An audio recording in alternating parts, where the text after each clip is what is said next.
Hello, আসসালামু আলাইকুম everyone.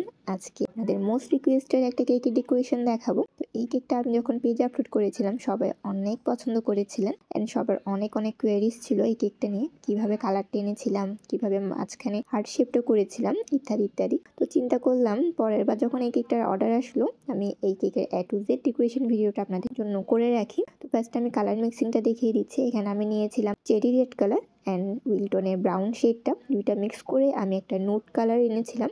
এই কালারটা কিন্তু খুবই সুন্দর। আর যখন ক্রিমের সাথে কালার মিক্সিং এর কাজটা করবেন একটু টাইম নিয়ে আস্তে ধীরে করার চেষ্টা করবেন। আমি এখানে ফাস্ট ফরওয়ার্ড করে দিয়েছি, তাই মনে হচ্ছে খুব দ্রুত আমি কালারটা মিক্স করেছিলাম। আজকের ভিডিওতে আমি আপনাদের সাথে ছোট্ট একটা টিপসও শেয়ার করব। তো আমরা যখন ভিন্টেজ কেকগুলো ডেকোরেশন করি আমাদের অনেকগুলো নোজেল দিয়ে কাজ করতে হয়। যদি আপনাদের সেম কালার ক্রিম দিয়ে অনেকগুলো নোজেলের কাজ থাকে ওই ক্ষেত্রে আপনারা এই মেথডটা ফলো করতে পারেন। তো এখানে আমি নিয়ে নিলাম দুইটা পাইপিং ব্যাগ। একটা পাইপিং ব্যাগ আমি আমাদের নোজেলটা দিয়ে দিয়েছি, অন্য একটা পাইপিং ব্যাগ আমি ক্রিম দিয়ে ফিল আপ করে নিয়েছি। তো এই মেথডটা ইউজ করার সুবিধাটা আমি আপনাদেরকে একটু পর জানাবো। এখন আমি কেক ডেকোরেশনটা স্টার্ট করি। এইটা ছিল আমাদের বেসিক চকলেট ফ্লেভার কেক, 1 পাউন্ডের মধ্যে ক্রাম কোটিং করে রেখে দিয়েছিলাম। এখন ফাইনাল ডেকোরেশনটা করব। ফার্স্ট আমি ফাইনাল কোটিংটা করে নিচ্ছি। কেকটা আমি বেক করেছিলাম 5.5 ইঞ্চি মোল্ডে। ভিন্টেজ কেকগুলো একটু হাইটের মধ্যে হলেই ভালো লাগে। তো এখন আমি আপনাদেরকে যে মাঝখানে হার্ট শেপটা ছিল ওইটা কিভাবে করেছি ওইটা দেখিয়ে দিচ্ছি। ফার্স্ট আমি এখানে একটা হার্ট শেপের কাটার নিয়ে নিলাম, আর সাথে নিয়ে নিলাম একটা শাসলিকের কাঠি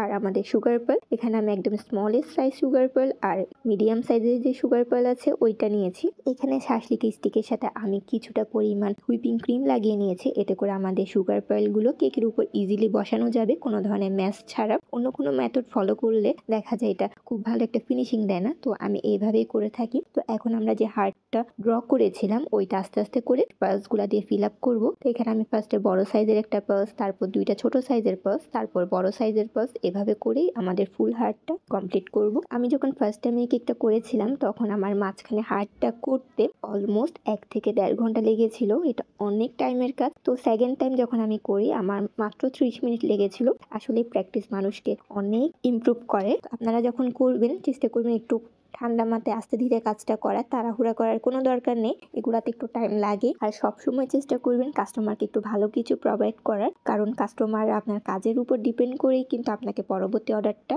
দিয়ে থাকবে। তো আমি যখন অর্ডারগুলো নিই আমি চেষ্টা করি আমার কাস্টমারকে আমি সেম টু সেম দিতে না পারলেও আমি যাতে 90% যাতে আমি আমার কাস্টমারকে প্রোভাইড করতে পারি। একটা কাজের ফিনিশিংয়ের উপরে কিন্তু আপনার কাস্টমার স্যাটিসফ্যাকশনটা ডিপেন্ড করে। তাই আমি সবসময় চেষ্টা করি আমার কাজগুলো একটু টাইম নিয়ে কমপ্লিট করার, কারণ এগুলো আমার কাছে লাইফ টাইম একটা মেমোরি হয়ে থাকবে। আমি উপরে হার্ট শেপটা দিয়ে নিলাম। এখন আপনাদেরকে পরবর্তী স্টেপটা দেখাই। তো কেন আমি বলেছিলাম ওই পাইপিংয়ের মেথডটা ফলো করতে, দেখতেই পাচ্ছেন এখন আমার নোজেল চেঞ্জ করতে হবে। আমি খুব ইজিলি কিন্তু নোজেল চেঞ্জ করে আমার পরবর্তী নোজেলের কাজটা করতে পারছি। এতে করে এই মেথডটা ফলো করলে দেখা যায় কি আপনাদের অনেকগুলো পাইপিং ব্যাগ নষ্ট হচ্ছে না। মাত্র 2টা পাইপিং ব্যাগ ইউজ করি আপনারা আপনাদের পছন্দ মতো নোজেলের কাজগুলো কমপ্লিট করে নিতে পারছেন। আপনারা চাইলে নোজেল ক্যাপও ইউজ করতে পারেন। তো এখন আমি একটা স্মলের সাইজের স্টার নোজেল দিয়ে উপরে এবং নিচে 2টা বর্ডার ড্র করে নিয়েছি। এখন এই কেকটা সবচাইতে রিস্কি যে কাজটা আছে ওইটা করতে যাচ্ছি। তো এই যে দেখতে পাচ্ছেন এই কাজটা, এটা খুবই খুবই খুবই কমপ্লিকেটেড লাগে আমার কাছে, সিম্পল বাট কমপ্লিকেটেড। তো এখানে আমি একদম ছোট সাইজের যে রাইটিং নোজেলটা আছে ওইটা দিয়ে কাজটা করছি। তো এই ডিজাইনটা করার আগে আমি একটু মার্ক করে নিয়েছিলাম যাতে আমার প্রতিটা ঘর একদম সমান হয়, একটা ছোট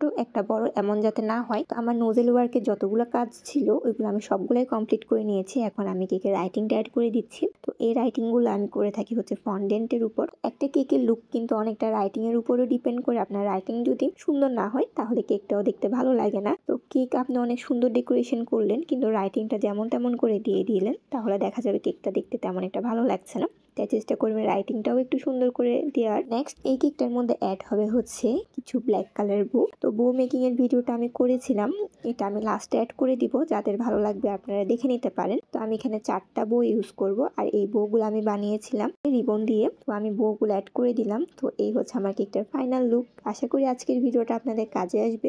যত ধরনের কোয়েশ্চেন ছিল আশা করি সবকিছুর আনসার পেয়েছেন। স্টিল কোনো ধরনের কনফিউশন থাকলে জানাবেন। আজকের মধ্যে এতটুকু। আসসালামু আলাইকুম।